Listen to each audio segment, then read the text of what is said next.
Canada. Beautiful landscapes, wild animals, and the friendliest and most open-minded people in the world. At least, that is what you would expect. But the reality is not only this perfect picture, but does also have its shady sides. In the 17th century, Canada's wealth developed through fur trade, lumber, fish, coal, iron, and gold. Farms grew wheat, other grains, meat, and dairy. Already in the 17th century, Canada had most of its trade with the United States. Today, Canada's wealth distribution looks a little bit different than you would expect. Not as many lumberjacks and farms as before. Today, 75% of Canada's work comes from the service sector and is mostly non-physical work with just a little bit of growth. Only a small minority still works at farms or in factories, but because of a higher interest in organic food, the sector experienced a mini boom lately. The manufacturing sector employs 13% of the country's total labor force, in total 2 million workers.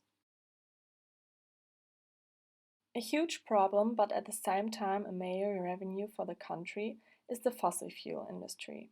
Canada is the fifth largest producer of natural gas and has the third largest oil reserves with enough gas for 300 years.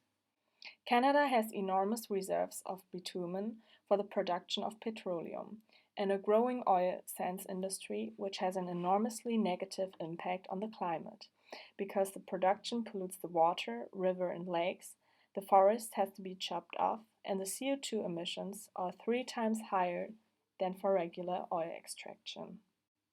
In politics, it is a controversial discussion if the oil industry should be subsidized. On the one side, it is one of the most profitable sectors for Canada, and without it, the economy would lose some of its wealth. But on the other side, the natural habitat for different unique species gets taken away, and the indigenous people lose their living space through the expansion of oil pipelines.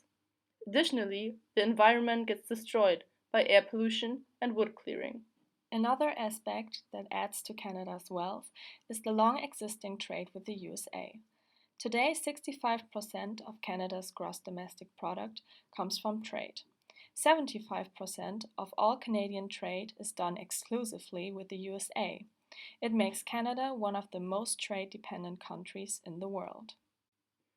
In general, you always have to consider both sides if you judge such a huge and wealthy country and wonder where the wealth comes from before you arrive at your final verdict.